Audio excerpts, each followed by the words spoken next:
Ya os comentamos en el último programa, en el primer podcast que hicimos este año con Juan Martínez, que este año íbamos a cambiar el enfoque, que no iba a ser todo ceñido a los análisis de los grandes premios, sino que este año el enfoque iba a ser un vídeo mensual, siempre con un protagonista, con un invitado de lujo, con el que hablar de carreras, con el que hablar de motociclismo, ya sea de carreras de ahora, de las de antes, de técnica, de pilotaje. Y hoy, aparte de Juan Martínez, al que saludo, hola Juan, ¿cómo estás? Hola, ¿qué tal? Saludos a todos.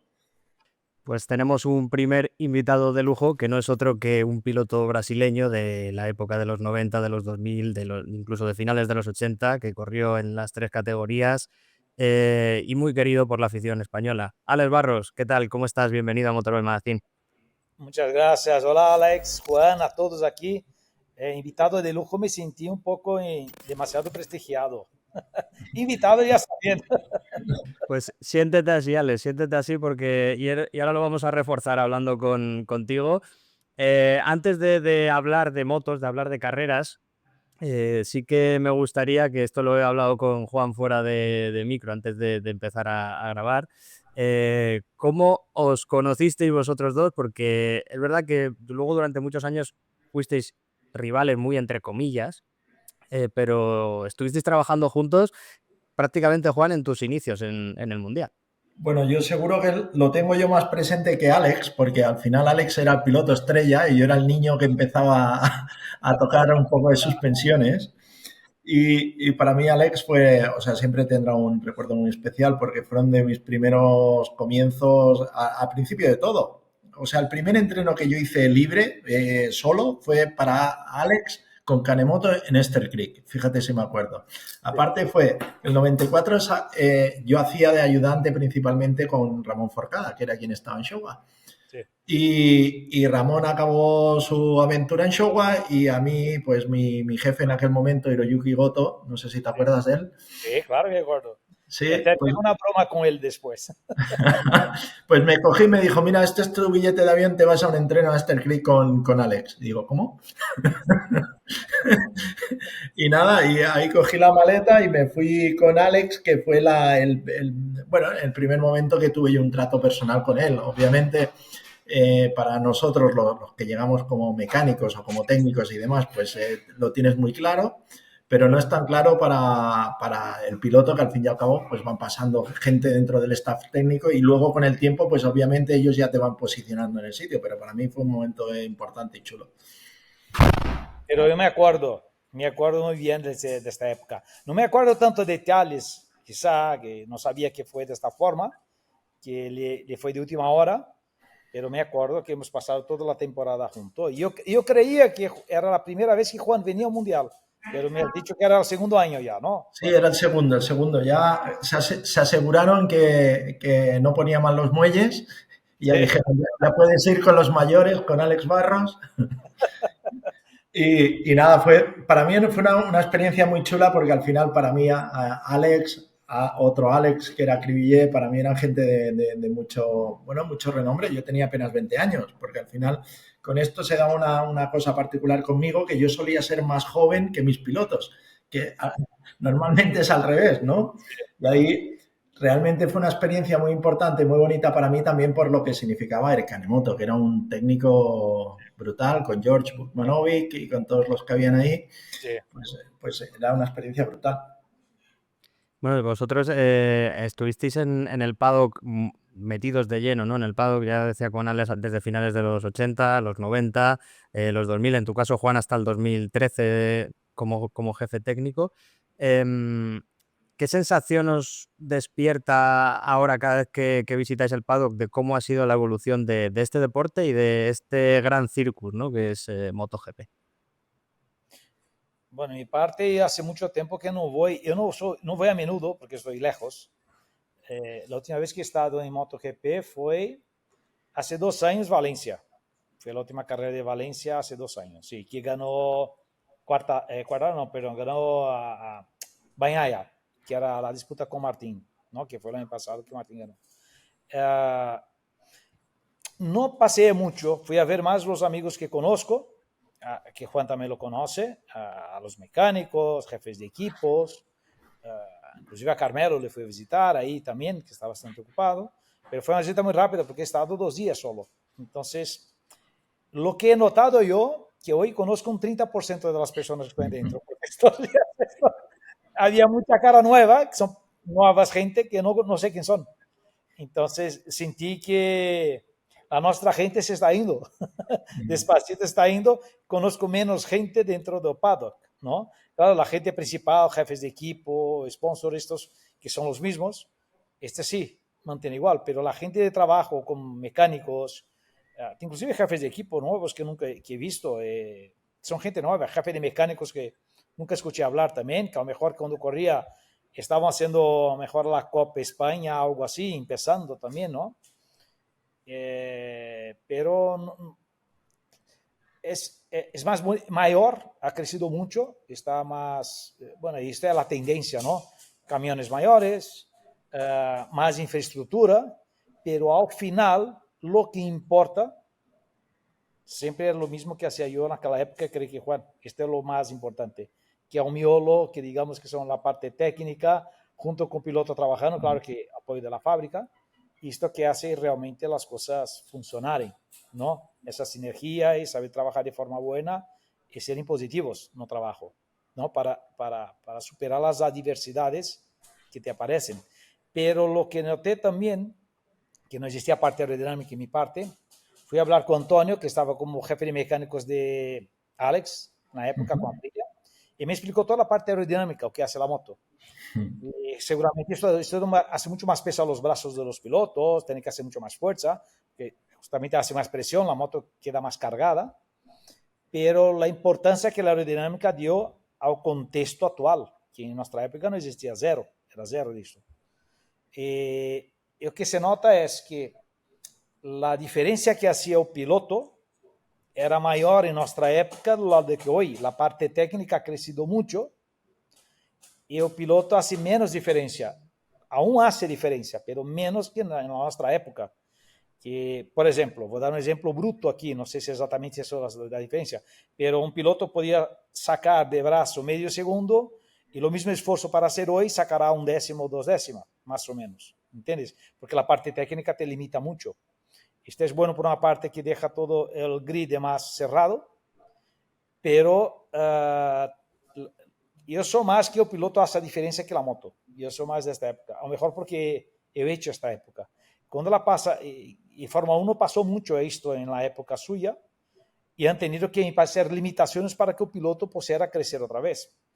Entonces yo creo que el reglamento, inclusive pre-reglamento de 2027 que están haciendo, que no está terminado, creo que va un poco a este sentido también, limitar un poco las cosas para dar más oportunidad a otras fábricas, pero para que el piloto también sea menos eficiente la técnica y que deje un margen un poco mayor a los pilotos. Pero esto que he notado yo, pero vosotros que están ahí más constantemente, creo que ven esto más constante, ¿no? En nuestro día a día. Yo estoy completamente de acuerdo con Alex. Yo visito todavía frecuentemente, no como antiguamente, porque ahora al final lo que hago para DAZN y demás en muchos casos se hace desde el estudio en Barcelona, pero en algunos gran premios a la temporada siempre visito. La primera cosa que ves es lo que dice Alex, ¿no? Que ha habido una metamorfosis, de una evolución del campeonato donde hay muchos más recursos, sobre todo hay muchos más recursos en la parte exterior, ¿no? Porque las motos, como dice Alex, y la parte del deporte y demás, pues sigue manteniendo el mismo ADN, pero todo lo que es entorno, pues al final hay una parte más importante en la que son los hospitalities, hay mucha gente de responsables de prensa, comunicaciones, redes sociales, hay mucha gente en torno a lo que sigue siendo igual, que es el equipo, el núcleo duro que decía el Alex con el piloto, y es una guerra de eso para el domingo, ¿no? Es verdad que durante el domingo, durante el fin de semana, ahora los pilotos y los equipos, el hecho de que haya mucha más gente en torno a ellos, tienen que responder a muchas otras cosas que antes te centrabas única y exclusivamente o prácticamente exclusivamente en ir en moto e intentar hacer mejor la moto, y ahora tienes que tener en consideración otras cosas. A partir de ahí, yo creo que, por suerte, es verdad lo que dice el Alex, que digamos, la ventana donde el piloto puede hacer la diferencia se ha reducido porque hay muchas más cosas controladas técnicamente, hay muchas más cosas medidas, hay un avance tecnológico muy importante en ese sentido, pero el piloto acaba haciendo la diferencia. La única cosa que le dejas menos posibilidades, que es lo que dice Alex. Si antes podía jugar con medio segundo, pues ahora resulta que tienes una décima para marcar las diferencias. Una décima a 20 vueltas se transforma en un segundo a final de carrera, no en 7 segundos. Eso está complicando las cosas al piloto o las posibilidades para el piloto, pero es una evolución que no tan solo está pasando en MotoGP. Yo creo que si tú miras el fútbol ahora, ¿no? Si te lo llevas a otro deporte, incluso las tandas de penaltis, los porteros se tiran en función a lo que les dicen que estadísticamente ese jugador tira a la derecha. Ya no miras al jugador. Entonces, todas las... Sí, funciona así. Le dan información, dice, este jugador tira a la derecha normalmente, ¿sí? 80%, pues te tiras a la derecha. Y los jugadores saben lo mismo, este portero tiende a tirarse a la izquierda. Para mal.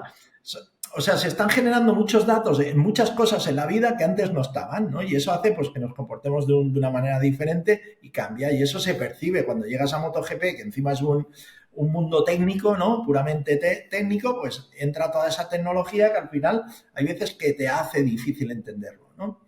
Está claro que a medida que pasa el tiempo y va desapareciendo la gente a la cual nosotros conocíamos, ¿no? Porque ahora sí te encuentras, hay veces que Alex pues tiene una relevancia que yo no tengo, pero en muchos casos tú vas a los sitios y dices como, ¿puedo entrar o no puedo entrar?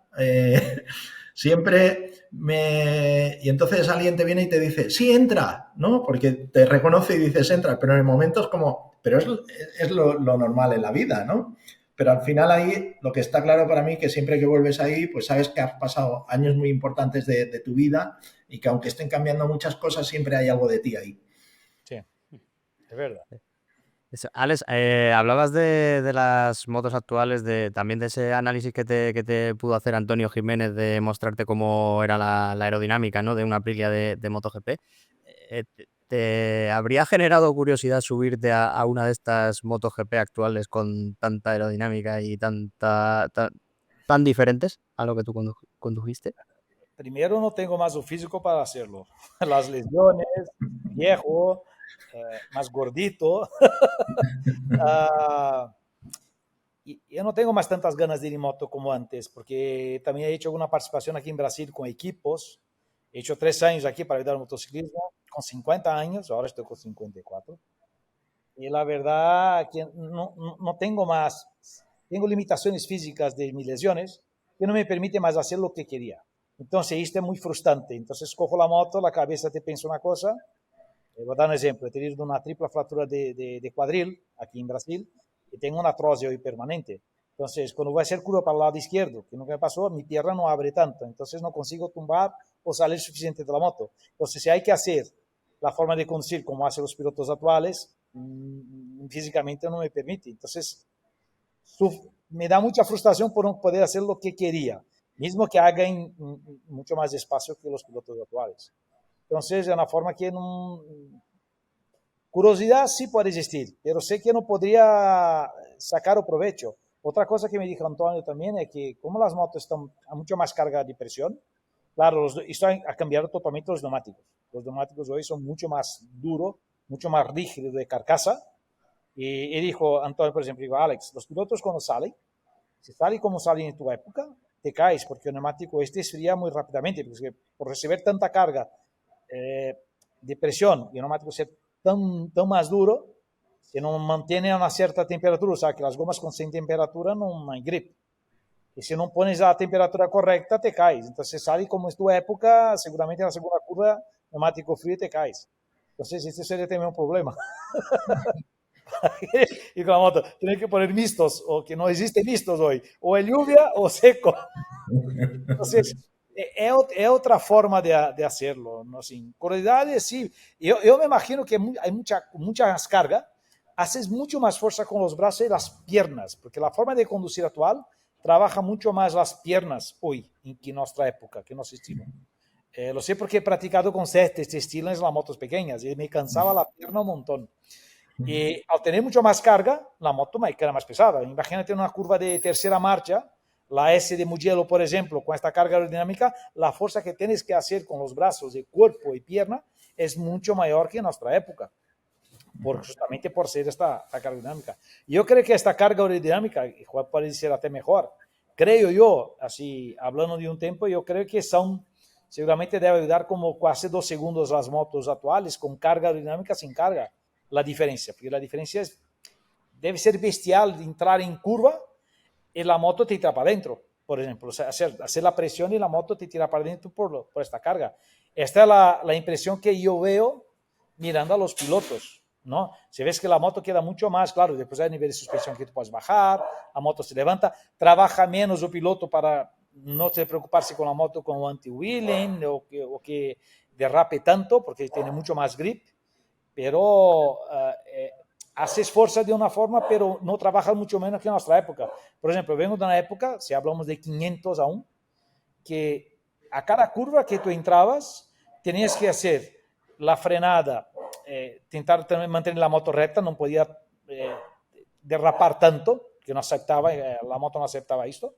Y cuando entrabas, faltaba grip y hacías fuerza con la pierna externa en el estribo para que diera grip, y con el momento que hay grip y consigues controlar la derrapada, que la conducción para más difícil, la moto se levantaba. Ahí tienes que tirar el cuerpo para adelante para que bajara la moto. Esta es una cosa, por ejemplo, que los pilotos actuales hacen mucho menos. No sé si llegan a hacer, pero en contrapartida tienen que hacer mucho más fuerza para cambiar trayectoria por la carga que la moto debe haber. Esto es que me imagino, porque yo no conozco la moto con aerodinámica, ni una moto de Cali. Entonces, pero la forma que, la idea de la aerodinámica es justamente hacer esto, que tenga más carga, la parte de atrás que dé menos de aerodinámica, menos rebufo piloto, y pues la parte toda de laterales y de las alas delanteras, y que la moto tenga una buena entrada de curva y una estabilidad. Se puede ver que las percorrencias de curvas la moto son bastante estables, y cuando derrapan un poco de golpe, porque hay tanta presión que es difícil controlar cuando perde, como Marx ha pasado en la última carrera, ¿no? En la sprint. La moto se le partió porque el asfalto también tampoco estaba tan bien. En fin, esto es lo que me imagino. Pero curiosidad siempre va a haber. Pero sé que no tengo condiciones de hacerlo disfrutar de verdad. Hostia, eso aquí se ha mejorado esto, ha mejorado esto. Iba a conducir y iba a hacer un palete encima de la moto. ¿Cómo va? Pues muy dura, muy dura, no siento nada. Pues puedes quitar potencia, ¿no? Sí, quitar potencia, usar suspensión de mojado, para No, ver pero si no se va.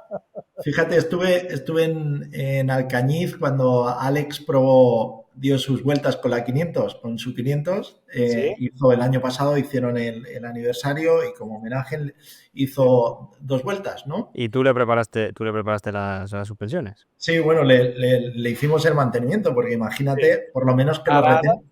sí, los retenes no perdiesen. Y nada, Alex ya nada, salió el primero y dice, ¿sabes qué? Que ya quería tocar con la rodilla en el suelo, ¿eh? Ya íbamos. Dice, me podían dejar 3 vueltas más, solo 3 vueltas más. O sea, Empezó a venirle la gana otra vez. empezó a sentir de nuevo el bicho de dentro y al final la gente que ha ido en moto, está claro que Alex, por ejemplo, en este sentido, y cuando hablas a los que han hecho lo que han hecho a Alex, al nivel que lo han hecho, pues obviamente el ser sabedores de que no lo van a poder hacer al nivel que lo hacían, pues de alguna manera es como dicen, pues no quiero hacerlo, ¿no? Es como no, ya no me atrae tanto porque no voy a sacar la experiencia que yo sacaba, porque si voy ahí quiero sacar unas cosas que soy consciente de que no lo puedo hacer. Y muchos de ellos, pues al final en eso, pues de alguna manera son cautos, ¿no? De no decir, sí, yo me montaría y haría, pero al final el gusanillo siempre lo van a tener dentro. Bueno, yo estaba en Alcañiz en esas vueltas que dio Alex Cribillé con la 500 y me puse cerca del muro del pit lane y digo, bueno, pasará tranquilo saludando y de repente la primera vuelta que pasó por allí la hizo la recta de meta a una rueda, haciendo un caballito. Entonces, al final creo que eso siempre, ese sello, ese ADN vuestro siempre será así, ¿no? Como decimos Igual. En España la cabra tira al monte, ¿no? Como se suele decir aquí. Alex, hablando también un poco más de la actualidad, hicimos hace cosa de un año y medio una entrevista que, por cierto, le recomiendo a la gente aquí en nuestro canal de Motorway Magazine, repasando tu trayectoria. Te pregunté por cuál fue, de todas las motos que habías llevado en tu carrera deportiva, la que más disfrutaste. Me dijiste que la Honda, la RC211V, la 5 cilindros, Sí. y no sé si esa moto en sus primeras temporadas, 2002, 2003, tiene cierta similitud con el dominio que puede tener a día de hoy la Ducati del Monsedi, chicos, la GP24, 25, 24.9, como la quieran denominar. Bueno, hablando de la parte técnica ahora que se está haciendo el campeonato, realmente Ducati... yo voy a decir lo que he dicho yo en diciembre, en noviembre. Yo sabía que Honda podría dar un paso grande para este año. Y dicho yo, digo, Honda tiene el potencial de ser la segunda mejor moto de este año. He dicho esto en noviembre. Por todo lo que ha pasado en la parte técnica, hablamos un poco de la parte técnica, y no es descubrir, no es hacer algo con la bola de cristal aquí, no es querer hacer esto, es la lógica que a Honda, los pasos que Honda está haciendo, ¿no? De contratar todo el equipo técnico de Aprilia, yo digo, el piloto, ingeniero, toda la parte técnica aquí de pista, más el ingeniero responsable del proyecto. Entonces, y la diferencia es que Honda tiene mucho más poder financiero y humano de trabajo también comparando a todas las otras fábricas. Y Honda ha dado un paso importante, pero Ducati ha dado, yo creo que mejoró un poco, no lo que yo esperaba, porque parecía que iba a mejorar más, pero porque la moto ya está muy buena. Tanto que han elegido motor 24, ¿no? Prácticamente es un buen motor. Y yo te he dicho, Marx ha ido en un año de mala suerte un primer año de Ducati, porque fue justamente el año que la moto 23 y 24, la diferencia era muy grande. Si fuera como fuera la diferencia de 23, 22 o la de hoy, seguramente Marque podría haber peleado por luchar por el campeonato. No sería la temporada del año pasado. Y claro, tú pones el mejor piloto de la actualidad con la mejor moto, medio que obvio que iba a pasar. Yo le he dicho, digo, no, Marque no tendrá adversarios. No quiere decir que va a ganar todas las carreras, pero va a dominar el campeonato. Y Marque solo va a perder el campeonato para sí mismo. Es la única forma. Como ha pasado ahí en la última carrera, se equivocó, que puede pasar, y él lo sabe muy bien que ha pasado. Y para mí Márquez también, lo Márquez de hoy, comparando con Márquez de cuando empezó, Márquez de hoy es mucho mejor lo de las primeras temporadas, mismo que ganaba 10 carreras seguidas. ¿Por qué? Una persona, cuando pasa, es la expresión que digo, Marque ha ido al infierno literalmente, de la gloria, ha ido al infierno. Y se quedó en el infierno por unos años y volvió. Sin y cuando estaba en el infierno, tenía toda la excusa de decir, basta, ¿qué estoy haciendo aquí? Soy multicampeón, no tengo problemas financieros, soy joven y puedo hacer otras cosas. Porque la lesión suya fue una lesión muy complicada y seria. Y lo que ha sufrido este niño, solo podemos imaginar. Solo él sabe el sufrimiento que ha pasado con las cirugías, fisioterapia, queriendo volver y no pudiendo ir como iba, y después la moto cayendo de rendimiento porque no tenía un piloto de referencia. Honda ha perdido, digamos, un poco la línea. Y esto fue somando, y mismo así insistía. Y está dispuesto a pasar por todo lo que ha pasado para volver ahora en un equipo oficial otra vez, que es lo que quería, y ha necesitado un año de cambio solo para pasar todo esto. Márquez es así, yo lo veo así, tenía que pasar algo muy fuerte para que no ganara el campeonato.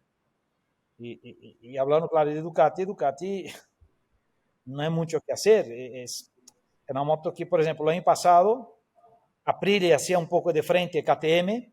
Cuando llegó en la carrera de Mugello, Ducati ha hecho un salto técnico muy grande. Y de ahí para adelante del campeonato, puede ver que prácticamente han dominado todo otra vez, sin dando opciones a las otras marcas.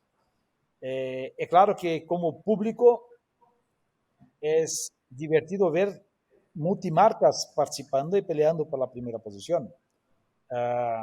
pero creo que esto no será posible aún este año, aún no, de cómo veo la situación, mismo que Aprilia mejore, KTM mejore, o tanto otra marca, la Honda, todos, la diferencia que tiene técnica aún es muy significante. A lo mejor puede encurtar diferencia, pero no sé si llegará, dará tiempo suficiente. Otra cosa que veo también, hablando un poco de la parte técnica, es, nosotros tenemos un cambio de reglamento muy grande en el 2027. Prácticamente es un nuevo proyecto, todo se tira, claro, se aprovecha algunas cosas, pero una moto nueva, motor nuevo, chasis nuevo, todo nuevo.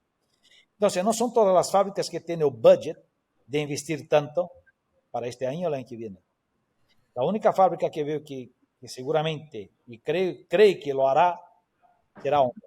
Honda investirá como si fuera, no importa, este año, investirá el año que viene, mismo siendo último, y continuará investiendo porque tiene una potencia financiera mayor que la concurrencia. Yamaha es otra que puede hacerlo. Estoy hablando de tamaño de budget, ¿no? No significa que van a ser mejor, que el dinero, con más dinero haces la mejor moto, esto no es verdad. La Ducati, como menor empresa, tiene la mejor moto, con mucho menos dinero y gente humana. Pero creo que yo esperaba este año, comparando el año pasado, que la diferencia era muy grande, la diferencia hoy es menor, pero aún continúa siendo la diferencia que hace la diferencia para ganar carreras. La última carrera prácticamente todos los Ducati estaban en las primeras posiciones. Sacando a Aldeguer que se cayó y Marque, iban a ser 6 primeros, si no cayeran. Si no, las 6 Ducati en las 6 primeras posiciones. Entonces la diferencia está ahí.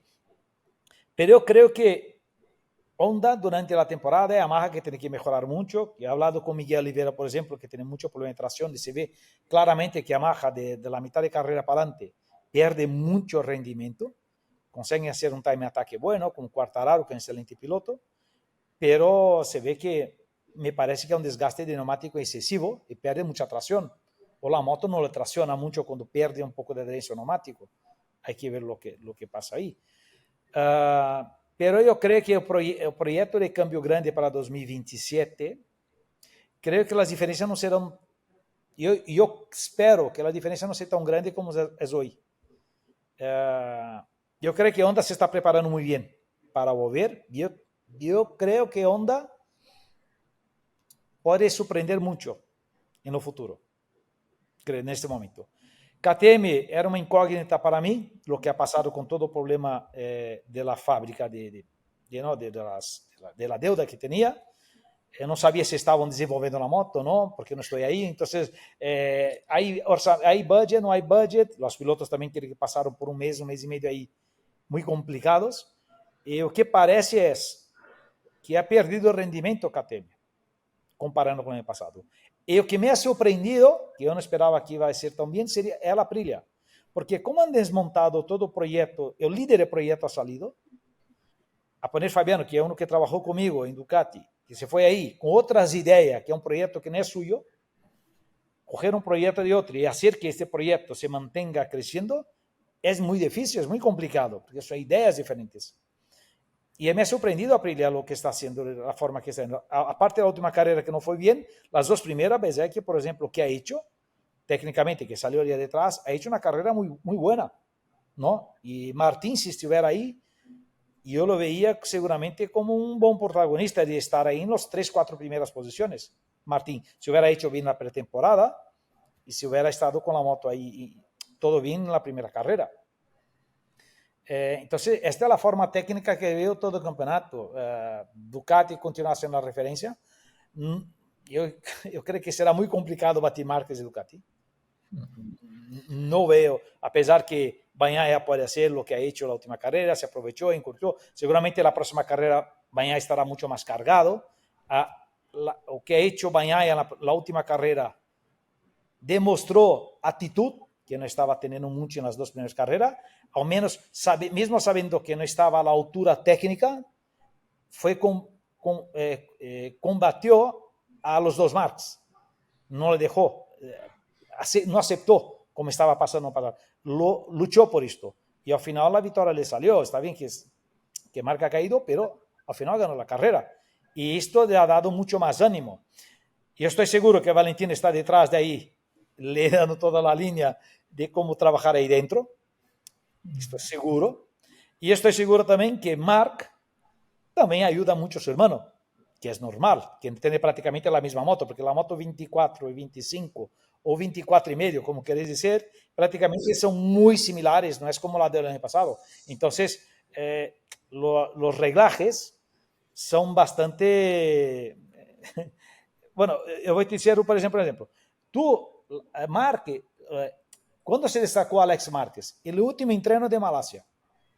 Porque seguramente Márquez le ha pasado, digo, prueba esto, hace esto en la suspensión, en la electrónica, o hace esto. Seguramente no tiene 100% la moto, pero 90% de la moto es igual. Entonces, prueba esto, lo probó y las cosas empezaron a funcionar.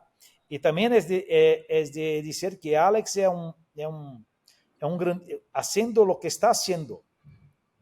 Yo digo, Márquez tiene todas las cualidades de pilotos.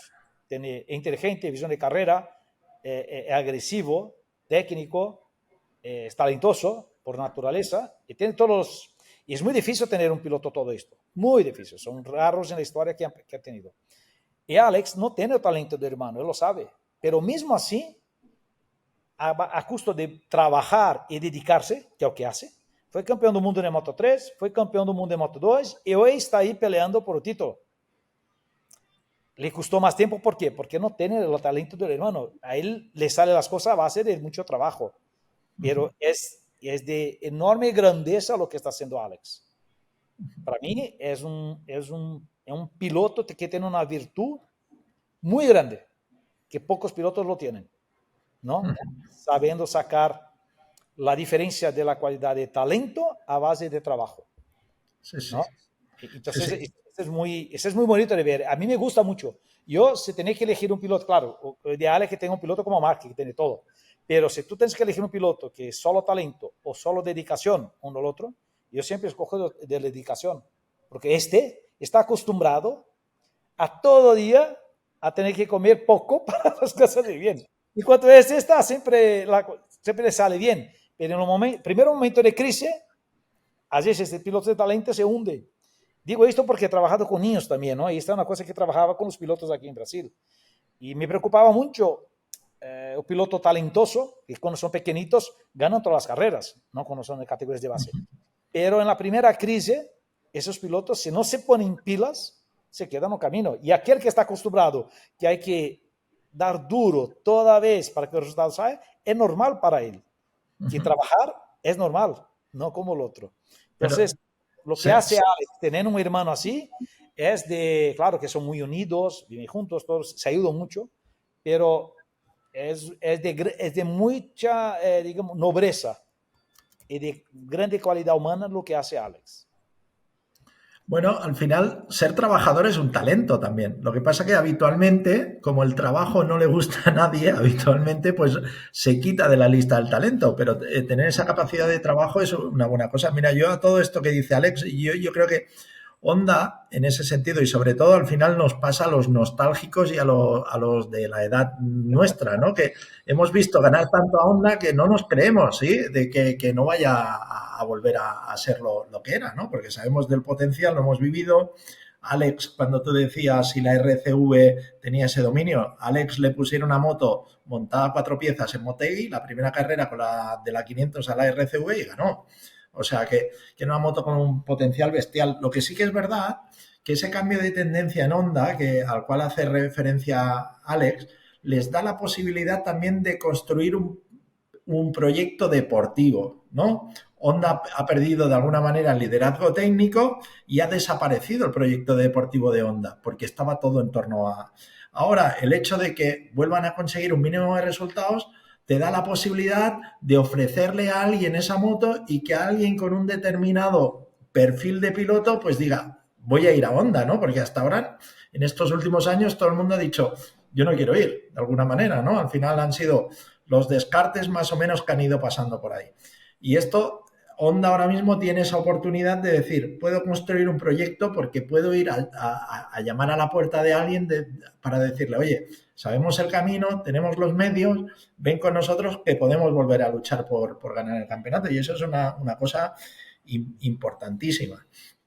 Pero Alex lo vivió. Yo no sé cómo viviste aquellos momentos, Alex, cuando te montabas en la RCV, en Motegi, de las últimas 4 carreras ganaste 2, ¿no? Del Sí. 2002. El mundialito, el famoso mundialito contra Valentino. Sí, sí. Ahí, Hemos hablado en el pasado que Valentín ha estado aquí corriendo en São Paulo con los coches. sí. Hemos ido a cena junta y aún está debiendo la pizza. Que yo he dicho, Ahí, tengo que ir a Italia, a la su pizzería ahí en Tavoglia, sí. a comer seguramente. O sea, te ha dado un ticket para comer en Italia, ¿no? Valentino es muy así. No, tengo que ir ahí yo, gano solo la pizza. Oye, No, esta es broma, es broma. no, pero esos momentos esa moto era realmente Sí, para mí esta moto era una moto, principalmente al inicio, Juan. Después se han perdido un poco porque cuando estaba en HRC han hecho 6 proyectos de motores y no creían en un piloto, entonces hacían varias direcciones y se han perdido un poco. Y cada vez que venía motores, por ejemplo, en 2004, más potencia, he dicho, mira, aquí los caballos que me están dando no sirven para nada, porque cuando llego aquí no consigo poner esos caballos en la rueda. No hace falta dar tanta caballería, porque al final tenemos que tener un paquete que funcione en armonía, no una moto de 3.000 caballos con neumático de suspensión que no acepta, no sirve para nada. ¿Y qué pasaba? Yo siempre me daba un motor y yo cortaba potencia. Y digo, no quiero potencia. Lo que quiero es que la moto sea equilibrada, que sea fácil de conducir, que dé más condición al piloto, ¿no? Pero la primera RCV que he cogido que esta la verdad es la moto que Duhan ha hecho show un año antes, que ha hecho, ¿te acuerdas, Juan, en 2001, que Duhan salió con la moto para hacer la demostración de la moto 4 tiempos, que fue la primera moto? Pues era esta moto, me han dicho esto por lo menos, era la moto que estaba ahí, la primera que han construido y han cogido, pero la moto tenía un equilibrio, era tan armónica que digo, suspensión, neumático, chasis, motor, todo funcionaba, y digo, era una nota, digamos, todo nota 8 o 9, pero todo funcionaba. No se debe tener un 10 aquí y un 6 aquí. Yo prefiero una moto menos, pero con media, que le da condiciones al piloto de conducir y de divertir mucho más. Que era una moto que aceptaba todo. Y me acuerdo cuando salí la primera vez con la moto en Motegi, porque la primera vez que probé fue ahí. La curva debajo del túnel, cuando va para arriba, ahí en de gas, la moto me cruzó y he hecho un riesgo de, no sé, 100 metros, pero muy fácil. Y aparte salías de las 2 tiempos para 4 tiempos. sí. El control era un control muy, tenías intacto en mano. Entonces, uno que salía de los 2 tiempos y cogía esta moto, lo tenía ya, no hacía falta entrenar, la moto correspondía a todo. Entonces fue una moto que me sentí muy, muy a gusto, pero muy a gusto. Era como vestir tu ropa. Pero mira, en aquel momento era tan, y lo tenían tan claro en Honda, que aquella moto no se podía regular, no podías cambiar los casquillos de dirección, no podías cambiar el pivot, no podías cambiar el link. Nada. Estaba todo fijado, ¿no? Presión de neumático y ya está, Juan, ya está. Sí, sí.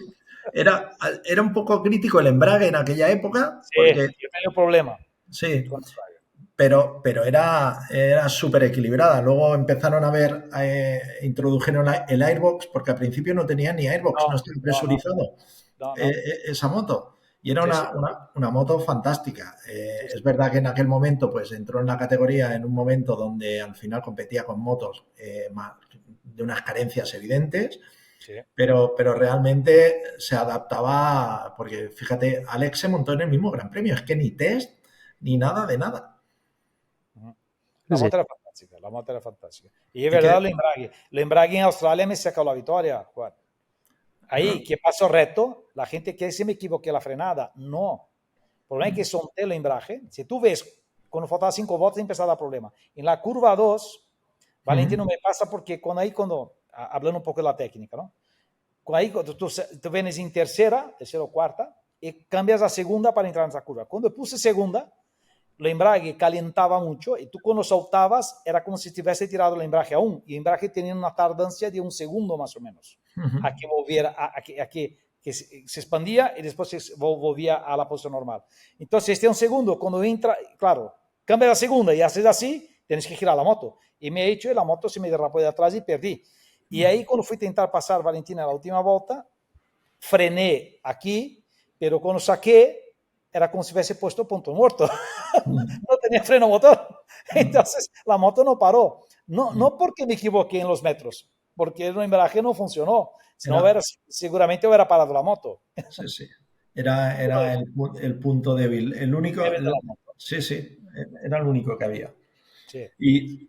Y nada, pero que luego, aparte de la moto y todo eso, pues había un señor, ¿no? que se montaba encima, que es el que tenemos aquí, que tenía el día que estaba centrado y entraba en el tubo, pues era capaz de batir a nombres como Kevin Swans o quien era Reini y a todo el mundo que hubiese por delante. Que, Alex, que es verdad que hemos hablado mucho de las 4 tiempos, ¿no? Pero los 2 tiempos al final te dan una cosa que es difícilmente reproducible en las 4 tiempos. Sí, sí, sí. Las 2 tiempos que es la mejor escuela que hay, Juan. Realmente, un piloto que corría en nuestra época los 2 tiempos, y tú ves que era con un piloto bueno de 250 entraba en la categoría 500, necesitaba pasar por la línea de adaptación, porque era muy difícil la moto. Era una moto que la gestión de potencia no era fácil, hacía mucho chatting, principalmente la Honda, tenías que saber conducir la moto con chatting, si no, no había manera.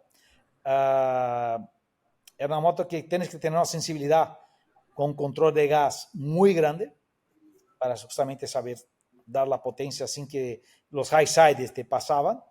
Entonces, un piloto que se adaptaba bien 500 para ir después a la 4 tiempos, era mucho más sencillo el trabajo, era menos difícil, no voy a decir que era fácil, era menos difícil ir a 4 tiempos. Entonces, facilitaba mucho el camino. Tanto que no proyecto que hemos hecho con, por ejemplo, Diogo Moreira, en la primera categoría, cuando fue para afuera, hemos elegido ir de 85, no con la Moto 4. ¿Por qué? Para que cogiera un poco la 2 tiempos la mano. Y cuando subió a la 4 tiempos, las cosas le salieron mucho más fácil.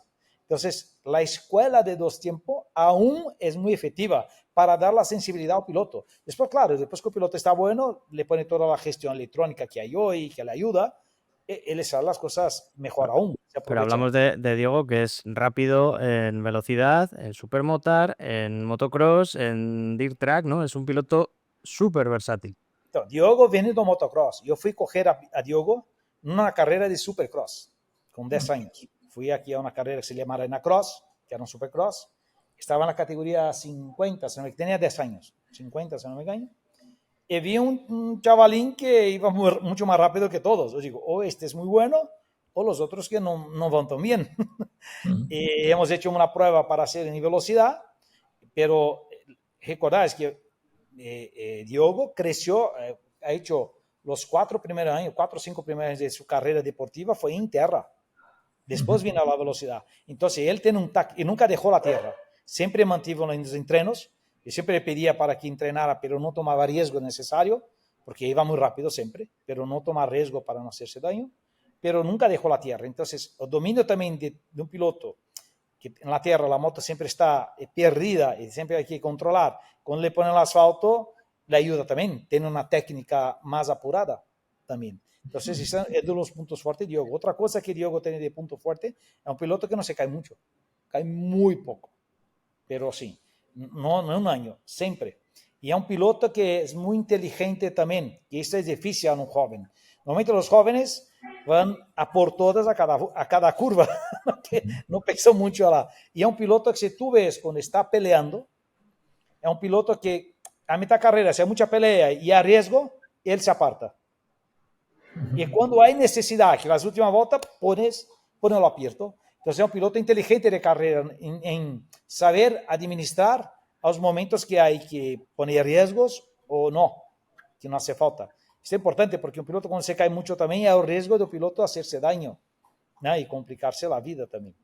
Bueno, en fin, es un piloto para mí que es bastante talentoso, comprometido, que es muy importante, dedicado, y tiene todo para que las cosas le salgan bien. Si va a salir o no, claro que depende al final de los resultados en pista, pero los ingredientes lo tiene todo ahí.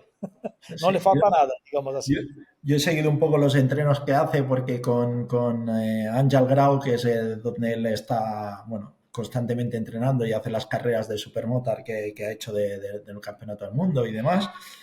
Realmente cuando le ves entrenar, al final tiene una habilidad para adaptarse al momento y cómo al final aplicar las fuerzas que requiere en cada momento, ¿no? Al final es un estilo muy plástico, ¿no? Que lo ves que fluye, realmente nada forzado y realmente yo espero que realmente se consolide porque al final dentro de un mundo ahora mismo tan controlado por la técnica, ¿no? De alguna manera, es necesario que hayan pilotos diferentes. Y Diogo, si es capaz de hacer la parte del camino que le queda, es de los pilotos que puede ser diferentes. Y eso al final lo que hace es enriquecer al campeonato. Yo digo una cosa aquí, no es porque es brasileño, sí, porque yo entrené él, he vivido con él durante 4 o 5 años, más o menos.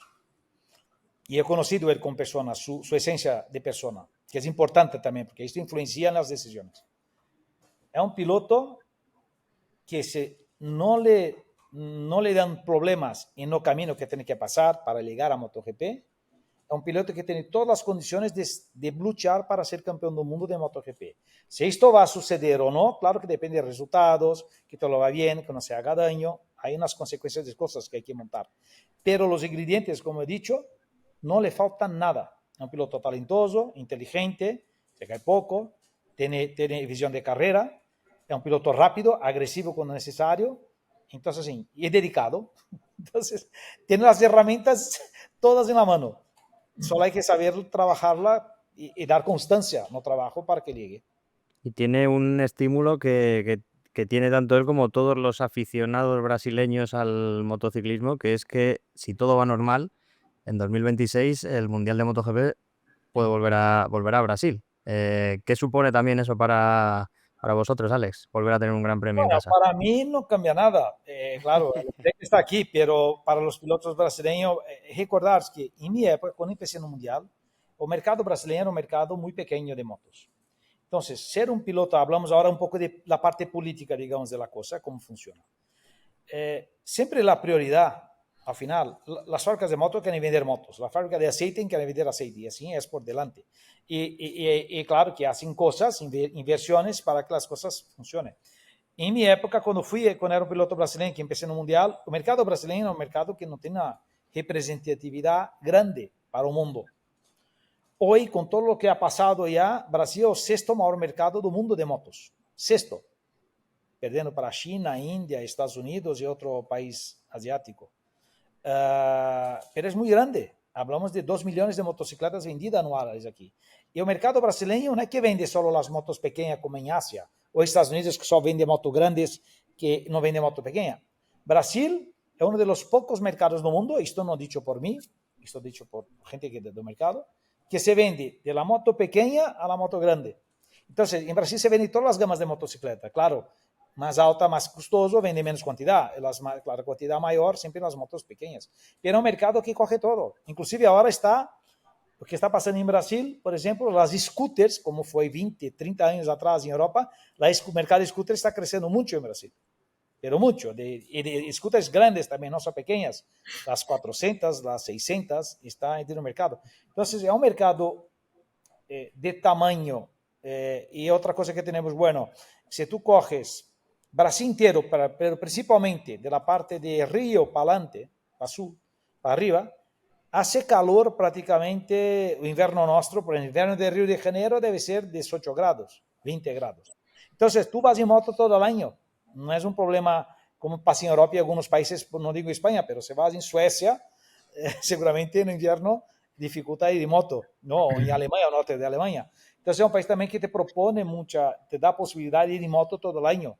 Entonces las vendas mantienen la venda constante durante todo el año. Entonces es un mercado, por ser un mercado promisor, yo creo que esto influencia mucho también para que venga el Gran Premio de Brasil aquí, que es una cosa que las fábricas quieren, y tener un piloto brasileño que llegue en MotoGP y que pueda representar, bueno, claro que depende del piloto también, pero esto para Dorna y para las fábricas es importante también. Entonces ser un piloto brasileño hoy, que sea bueno, te abre más las puertas, ¿no? A que las cosas puedan prosperar. ¿Entiendes? Esta es una ayuda. Claro que al final, si sin resultados, no llegará. Pero te dando posibilidad de mercado, te un empujón mayor a llegar a un equipo oficial. ¿Entiendes? Diferente de mi época, que era mucho más difícil. Porque sí, sí. En el mercado no tenía representatividad en la época. Y luego en Brasil eso, también tienes toda la zona de Manaus que aglutina mucha industria Sí, de motos. sí, Honda tiene una fábrica muy importante ahí que tão pensando. grande como a fábrica de Hamamatsu. A fábrica de Honda em Manaus, quando eu he estado ya 3, 4 veces, tiene que coger coche para ir de un lado al otro, porque es muy, muy grande. Es una ciudad de tan grande que es la fábrica ahí. Y es una fábrica que hace todo, de usinagem, produce la materia prima, los tubos que hay que producir para hacer los chasis, todo, lo producen todo ahí. Antigamente tercerizaban, pero la fábrica esta lo hace 100% de la moto ahí dentro, sin Ujú. tercerizar nada. Ahora, ¿Entiendes? ahora que hablamos de Honda y la fábrica, el otro día, Alex, hablaba con un señor y me hablaba de Brasil y de una persona de Brasil y dice, vamos a llamar y empieza a hablar con él y ¿sabes con quién me hablé? Con Yasuda. Ayuda. Sí, Yasuda era la persona de Honda Brasil que venía con Alex a las carreras. Sí. Es una persona que es japonés brasileño, ¿no? Hijo de japonés, Nisei, Nisei. Y, Ha y hecho toda su carrera en Honda, ¿eh? Yasuda sí, entró con 18 años en Honda Brasil y se aposentó a los 65, que es obligatorio, en Honda. Yasuda ahora, só para que sepas, trabaja en Abraciclo. ¿Qué es Abraciclo? La Asociación de los Fabricantes de Moto de Brasil, de mercado. Entonces, él está ahí, pero es un consultante de Honda constante en la parte deportiva, porque siempre fue su parte dentro de Honda. Hacía todo que era deporte, de carreras, de motocross, off-road, de all-road. En Honda lo trataba él. Continúa siendo un consultor técnico de Honda. pues estaba hablando con este señor y nada, total, que llaman y no, es que es una persona muy importante de Brasil, empieza a hablar, no sé qué, y Yasuda, digo, ¿es Yasuda? Digo, dame el teléfono y hablo con él. Y el hombre se quedó como, ¿de qué conoces a Yasuda? Pues claro, de la época de Alex. Sí, sí. Yasuda pasó un año no Mundial 96 con nosotros, todo el Sí. año. Ujú, me acuerdo Por, perfecto. por pedido del presidente Sakata, que fue presidente de Honda, es Montesa Honda en Ujú, España. Y ujú. después se fue a Brasil. Inclusive fue Sakata que fue el responsable de crear el equipo de Cito Pons y Honda, lo de Ángel Nieto, ¿te acuerdas? Que tenía esposa de Julio Iglesias, Sí, también Honda, que él consiguió poner Honda y prosperar a los equipos. sí, sí, Fue responsable de esta época también. sí, sí. Yo os quiero preguntar ahora por otra persona que conocisteis muy bien. Alex, tú trabajaste más estrechamente con él. Juan, tú no tanto, pero es seguro fue uno de los grandes referentes, no es otro que Antonio Covas. Sí. Me gustaría que me hablaseis ambos de Antonio, Alex, porque yo creo que tú tienes muy grato recuerdo de él y Juan, tú seguro que también, aunque ya te digo, no estuvisteis trabajando tan estrechamente, pero sí que cuando también estuviste en la época de Sogo, también hacías las sorpresiones para el equipo de Sito y también estabas cerca, ¿no? de un genio como Antonio.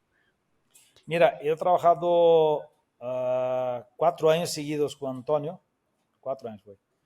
Antonio para mí era una persona muy inteligente, muy inteligente. Y yo tanto de tener de inteligencia tenía de humildad igual. Porque mesmo sabiendo, hablando con gente que no entendía mucho, como querer enseñar al profesor la materia. Él tenía la paciencia de escucharte y la paciencia de explicarte, mismo que tú estabas empezando de cero. Era una persona muy humilde, muy inteligente. Yo he aprendido, creo que todos que han pasado ahí, inclusive posso hablar seguramente Juan, pero Ramón Forcada, por ejemplo, se habla con Ramón, es una persona que es grata a él porque Ramón creció mucho aprendiendo con Antonio también. Antonio era una persona que tú le dabas el problema en mano cuando no tenía mucha salida, estaba buscando aquellas 2 décimas final, y el tío se hacía cuenta y decía, vamos a probar esto, y pues yo, ¿por qué todo este cambio? Y te tenía la paciencia de explicarte, porque esto te va a hacer esto. Y probabas, y realmente las reacciones técnicas que decía, a veces eran más o menos, pero eran eficaces. Entonces, Antonio tenía una visión de las cosas, y yo vi a Antonio así, que era una persona que estaba 10 años por delante de todos. Enquanto tú estabas pensando aqui, ele já estava muito adelante, muito adelante. Por exemplo, no ano de... Tem uma época que BMW queria entrar no Mundial, na época 2000, e Imor. E Antônio ha dibujado um projeto para eles. y después me ha hecho ver el proyecto. Esto fue en la época de 2000. Y la moto no tenía chasis, el chasis era el motor. Pero ¿qué pasó después de 10 años? Ducati ha creado la V2 con aquel solo la parte delantera haciendo chasis o motor. Después de 10 años, yo vi un proyecto saliendo lo que él tenía dibujado 10 años antes para carreras. Entonces, sí, era una persona inteligente no solo hablar de motos, de hablar de todo de la vida. ¿Entiendes? Yo soy muy grato a Antonio, muy grato porque fue una persona que iluminó mi estadía cuando estaba con el equipo de Cito Pons, fue el que iluminaba al equipo y le daba los caminos. ¿Entiendes? Y no esa parte como profesional, pero como ser humano. Es una persona muy grande de la parte humana también, muy grande. A ver, yo creo que Alex lo ha definido, lo ha descrito muy bien. Básicamente, Antonio, su gran capacidad era de cuestionarse todas las cosas que pasaban a su alrededor y eso le llevaba pues bueno, a proyectarse a otro momento, ¿no? 10 años más adelante, 15 en algunos casos, pero al fin y al cabo era una persona que tenía esa capacidad y eso es bueno, básicamente, como bien ha dicho Alex, la humildad con la que él vivía, el hecho en el que vivía en ese momento, el presente, pues le llevaba pues a cuestionarse si lo que estaba haciendo ahora era realmente lo correcto o era lo necesario y a partir de ahí él pensaba cómo podía ir hacia otro sitio, ¿no? Y eso le llevaba pues al final a tomar decisiones que en ese momento para el resto era como decir, ¿qué estás diciendo? Si esto ha sido así siempre, pues justamente porque ha sido así siempre, pues él decía, voy a intentar hacerlo diferente. Y eso le llevaba pues a tomar delantera en cosas.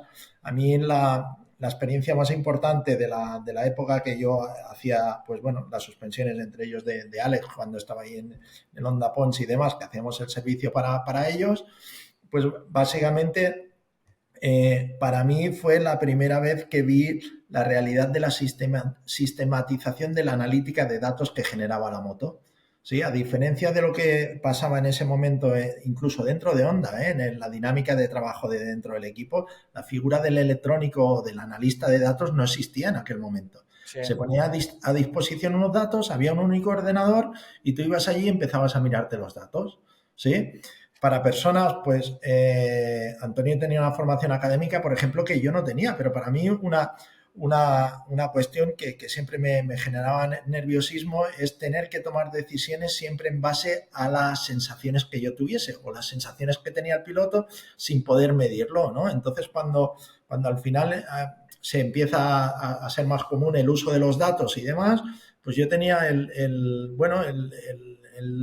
interés de decir, pero ¿por qué no podemos establecer unos baremos, ¿no? Lo que ahora se conocen como índices o KPIs o todos estos términos en inglés tan... Y entonces cuando yo empiezo a trabajar y a hacer ese servicio dentro del equipo de Honda Pons, ahí estaba Ramón Aurín como electrónico también, estaba Santi Mulero también, otro maravilloso técnico, y al final te das cuenta que los datos sí que se podían leer de un modo sistematizado y fuera de la percepción de la que tuviera el técnico en ese momento o el piloto, ¿no? Después la cuestión era traducir lo que decía el piloto en un valor.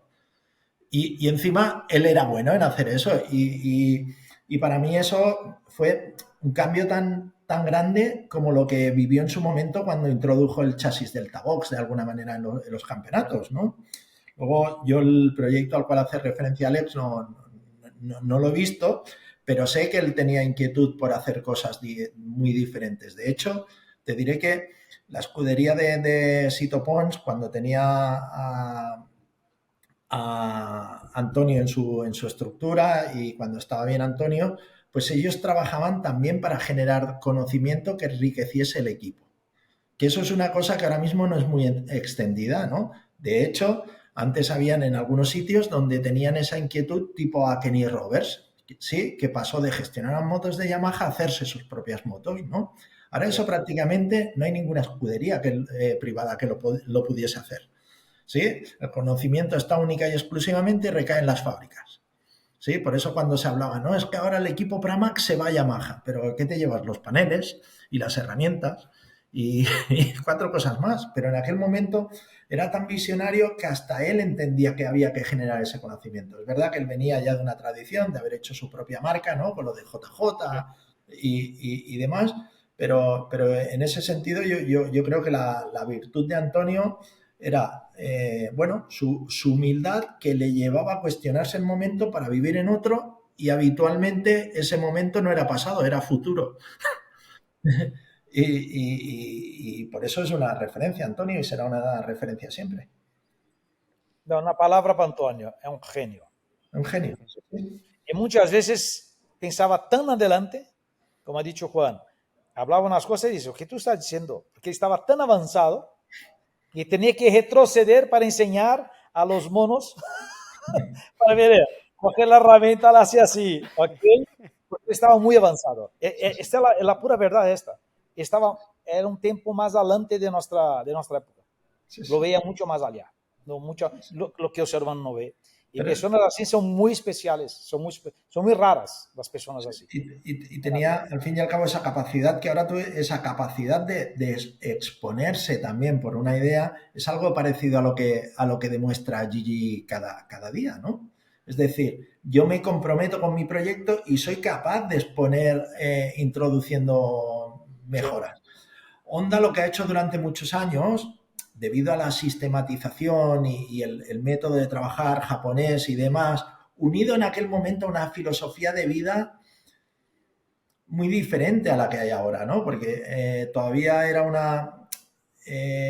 una sociedad mucho más orgullosa de ser japonés de lo que quizás ahora en algunos casos se sienten.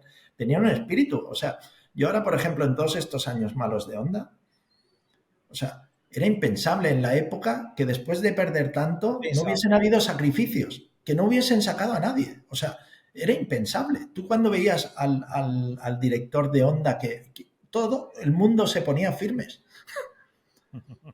Pilotos, ahora que los pilotos parece que nadie puede decir nada. En aquel momento todo el mundo era cuidado, ¿sí? Que viene Yoshimura, lo que viene.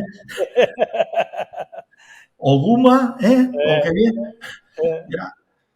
Y esto se perdió. Era un supers. Madre mía. Tienes que curvarte.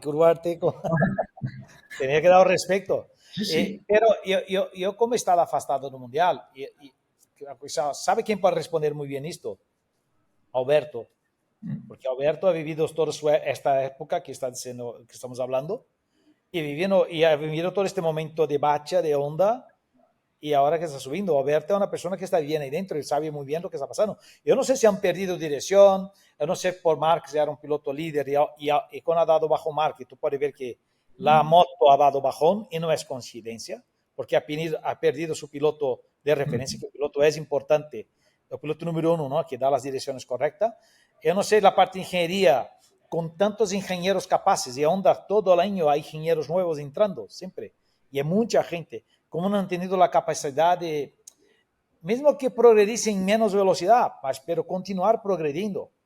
No sé dónde ha estado la pérdida, no sé por qué no he vivido ahí, pero es impensable nosotros que hemos vivido la época que Honda ha dominado todo, ver Honda el año pasado, por ejemplo, como la última marca. Entonces, la moto era la última marca del grid. Pero y cuando ha hecho toda a mitad de año que pasó todas estas contrataciones de Rivolta, ¿no? Se llama Rivolta, ¿no? El ingeniero de Aprilia, a Alex Elevato, todo el equipo, y digo, pues Honda Romano Alvesiano. Está haciendo toda la movida y el año que viene tiene la condición de ser la segunda marca del campeonato. Y en este momento, en la clasifica de constructores, Honda es la segunda clasificada en el campeonato. Con todo el que ha pasado, es la segunda marca. Pero yo creo que Honda aún tiene margen para crecer durante el año. Y yo creo que el reglamento también, Juan, me corrige vosotros, que cuando hay las marcas que no están haciendo bien campeonato, pueden cambiar motor para 2026, creo yo, ¿no? Como Ducati no va a poder cambiar, o Aprilia, creo. Pero Honda y Yamaha van a poder estar evolucionando la moto. Yo no sé si habrá más entrenos también, tendrá cosas a más, como era no pasado que pasaba con Aprilia y Ducati. Entonces esto permitirá talvez a Honda también a trabajar un poco más y avanzar y hacer este hueco más cerrado. Yo creo que, mira, sé que estamos muy a distancia, hay muchas cosas para pasar, pero la manera que yo conozco la capacidad de Honda, si no han cambiado esta capacidad, yo creo que Honda el año que viene puede dar fastidio, puede llegar a dar fastidio a Ducati. El año que viene, no este año. Este año puede crecer, pero el año que viene puede llegar a dar fastidio, porque Ducati quedará prácticamente bloqueada de evolución. Y Honda continuará evolucionando. Y yo creo que puede llegar cerca de Ducati. Esto permitirá startar el proyecto 2027 a lo mejor más nivelado. No digo que va a ser la mejor moto, porque superar a Gigi va a ser muy difícil. Estos son los sentimientos de los que nacimos en los 70. Puede ser que esté hablando yo tontería aquí, pero es como lo veo. Yo creo que Honda este año puede llegar a ser la segunda mejor marca. De momento va segundo en el campeonato de constructores, de momento. Y está creciendo, ¿no? Esta última carrera, en los top 10 había 3 Hondas. Tirando Chantra, que es un piloto joven que tiene que aprender más, pero los 3 pilotos estaban ahí dentro. Desde luego se ve un cambio de tendencia respecto al año pasado. Alex, yo para terminar, es algo que tú has mencionado un poco anteriormente, pero quería hacerte una reflexión rápida. Tú que has podido compartir tu pasión por el motociclismo con tu hermano, que también tu hermano llegó a competir en el Mundial. Sí. Si no me equivoco, estuvo un año en la categoría 250. Eso ya es bastante valioso, ¿no? Que es bastante valioso que 2 hermanos lleguen a la élite de un deporte, a competir en el Mundial. ¿Qué piensas cuando ves ahora a 2 hermanos que han conseguido 2 dobletes, que han liderado el campeonato? Al principio Marc, ahora Alex, en MotoGP. Yo creo que la familia Marc, cuando digo familia, la madre, el padre, y los hermanos, y claro, y toda la gente en volta, están viviendo un sueño. Esto es yo no sé si ha pasado esto. Por ejemplo, los hermanos Pagaró han hecho muy buenas carreras también, tanto Paul como Alex, pero no un campeonato entero como está pasando ahora. Y yo creo que es la primera vez en la historia del motociclismo que 2 hermanos son tan buenos y están peleando por el título del campeonato. Claro que hay mucho aún ahí, mas 2 hermanos están delante. Y los 2 tienen condiciones de ser campeones.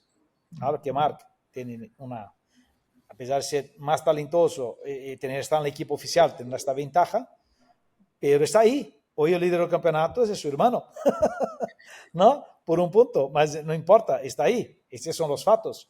Y creo que, claro que van a pelear por el título los 2, pero perder un título para tu hermano, yo creo que el dolor no es tan grande. También tiene este sentido también. Pero es fantástico lo que se está haciendo la familia. Tiene que dar las felicidades a los padres, porque su padre fue seguramente ha hecho un esfuerzo, su padre y su madre han hecho un esfuerzo muy grande a inicio de carrera, a poner los 2 a correr, y está viviendo este sueño que está viviendo ahora. Seguro no fue fácil llegar hasta aquí, ha tenido muchos sacrificios que han tenido que hacer. Marx pasó por el infierno, como hemos hablado ahí, durante 4 años, prácticamente en el infierno, y es un piloto mucho más completo hoy, pero mucho más. Pero, así, o que pode afetar a Marc? Nada. Nada. Tem isto tão forte, a parte piloto que já é bueno. Isto é inabalable. Podem fazer o que querem. Podem querer fazer qualquer tipo de tortura psicológica com ele. Não funcionará. A lo mejor pode salir a lo invertido. Pode piorar a situação para quem lo hace. Porque Marc está, eu lo veo é um piloto que não, assim, se faltasse algo, estes 4 anos le ha dado, le ha completado. E não pode nada mais que pode fazer. Desequilibrar por exemplo, dudar-se de si mesmo, ou se Bagnaia a lo mejor ganhe 2, vamos supor que Bagnaia ganha as próximas 2 carreiras. Porque passa algo passa, ou ele não é competitivo, ou a moto não vai tão bem, ou ele comete um erro. E perde diferença no campeonato. Isto aqui nele se mantendrá sereno sabe su capacidad y él tiene la seguridad lo que puede hacer. Y lo hará. Entonces digo, no hay forma de sacar el título de Marc Márquez este año a no ser él mismo. No hay. No significa que va a ganar todas las carreras, por el amor de Dios, yo que estoy menosprezando a los otros pilotos. No, no es nada de esto. Todos los pilotos de ahí, Bagnaia es un grandísimo piloto, Alex, Morbidelli, a todos los pilotos, señor, son buenos. Para llegar ahí en la MotoGP es porque son buenos. Pero Marc está en una condición ahora actualmente que yo no veo nadie que pueda hacer algo a él. No hay. Juan, Él lo va a demostrar. Bueno, te dejo cerrar a ti. O sea, Última... al final yo creo que suscribo lo que dice Alex en ese sentido. Es verdad que el deporte de élite se decide por detalles, ¿no? Y al final gana el que lo hace mejor, pero todos ellos son muy buenos. Entonces, para ganar y demostrar la superioridad que demuestra Marc, pues tiene que ir muy al límite, y como así se demostró el otro día en Austin. A diferencia de lo que pueda parecer cuando tú al final estás en una situación donde dominas, parece que estás muy por encima del resto, pero tan solo estás un poco por encima. Es verdad que ese poco por encima te hace ser mucho mejor, ¿no? Pero es un detalle. Y cualquier pequeño detalle te puede romper ese equilibrio. Y eso es el deporte de élite. Es un estado emocional, unas cualidades técnicas, unas cualidades de trabajo. Si alineas todo eso, pues al final te demuestras intratable como Marc. Pero incluso Marc, para hacer lo que hace, tiene que ir al límite, y cuando vas al límite siempre eres susceptible de cometer algún error. Pero las cualidades de ellos son indiscutibles. Al final, la mezcla ADN Rousset y Juliá han hecho un cóctel ahí que funciona. Entonces, bueno, vamos a ver qué pasa. Lo que seguro que vamos a disfrutar de estos dos, y al final son grandes, como también es grande Alex Barros. No, es lo más grande. Mira, Juan, solo complementando a ti, la parte emocional es tan fundamental, tan importante, que en la próxima carrera Bagnaia estará mejor. Verás los otros que Bagnaia, aparte que ya ha demostrado actitud en esta última carrera, en la próxima tendrá más gas aún. Verás, se va a ganar o no a ganar es otra cosa, pero verás el comportamiento encima de la moto con mucho más actitud de peleador lo que estaba haciendo. ¿Por qué? Porque viene animado, que este resultado le ha dado más gas. Entonces esto ha afectado, y Juan sabe que vivimos así, cuando un piloto gana una carrera, a la carrera siguiente todo funciona, porque el estado de ánimo de todos que va para arriba. Entonces, esto es muy fundamental, y esto que estoy diciendo, mismo a Marc cometiendo error, que fue un error así, pero que dice Juan, esos detalles hacen ser campeón del mundo o no campeón, ganar carrera o no ganar. No puede cometer, no es porque estás aquí que va a ser campeón, no, hay que hacerlo. Tienes que al final concluirlo, trabajo en pista y evitado. Si fuese solo de cualidad, ya es campeón anticipado, pero hay que demostrarlo. Y ha cometido un error muy pequeño, pero le costó la carrera. Y no hacía ni falta, y él lo sabe, no hace falta hablar para él. Él sabe perfectamente lo que ha pasado y ese error, y ahí fue el equipo ahí, pero excusa, porque fue una equivocación así, tonta, digamos así, pero puede pasar. Y todos los pilotos cometen, ¿no? Porque es muy fácil jugar de fuera, pero cuando estás arriba de la moto, con todas las emociones, las dificultades, el estado de la pista que resbala, el control que hay que hacer, es difícil, con la sangre caliente, saber controlar todo esto sencillo. Quien ha vivido sabe, pero se puede cometer error porque al final son todos humanos, somos humanos. Bueno. Y ese plus de Peco que se traducirá en disfrutar más de las carreras, que el campeonato se apriete más, que todavía lo disfrutemos más, como hemos disfrutado yo creo que aquí hablando de carreras de motos. A mí se me ha pasado volando, estoy mirando aquí el tiempo de grabación, llevamos más de 1 hora y para mí es como si llevásemos media hora. Ha sido un auténtico placer, ya dijimos a la gente, a nuestros seguidores, que íbamos a empezar a hacer este nuevo formato con invitados. Reafirmo lo que he dicho al principio del vídeo, Alex. Has sido un invitado de lujo. Muchas gracias por estar aquí con nosotros. Motorway Magazine es tu casa cuando quieras. Me siento muy honrado. Muchas gracias por la invitación, Alex. Juan, fue un placer verte y hablar contigo otra vez, que hacíamos mucho tiempo que no nos víamos, y saber que está todo bien también tú, tu familia también, ¿ok? Y un saludo a todo el público vuestro, un cariño que tengo muy especial por España, prácticamente mi segunda casa, lo saben todos, yo he vivido ahí gran parte de mi vida ahí en Barcelona, y mi cariño con el público español y con toda la afición española es muy, muy, muy grande. Igualmente, Alex, nada, encantado de volver a saludarte. Ya sabes que nada, que aquí tienes un amigo que te guarda siempre. Yo también, Juan, yo también. Y nada, y solo matizar una cosa, hemos empezado diciendo, Alex, has dicho un piloto brasileño, yo diría un gran piloto brasileño y una gran persona. Sin duda alguna, sin duda alguna. Me parece muy bien matizado, Juan. Nada, también emplazar a la gente que ponga si quieren en los comentarios qué le ha parecido este nuevo formato, quién quiere que pase también por este nuevo formato, por esta ronda de protagonistas que tendremos este año. Juan, a ti te veo el mes que viene en otro vídeo que hagamos. Alex, cuando quieras, ya sabes, Motorway Magazine es tu casa. Gracias, como siempre, por estar aquí y un fuerte abrazo a los dos. Gracias. Adiós.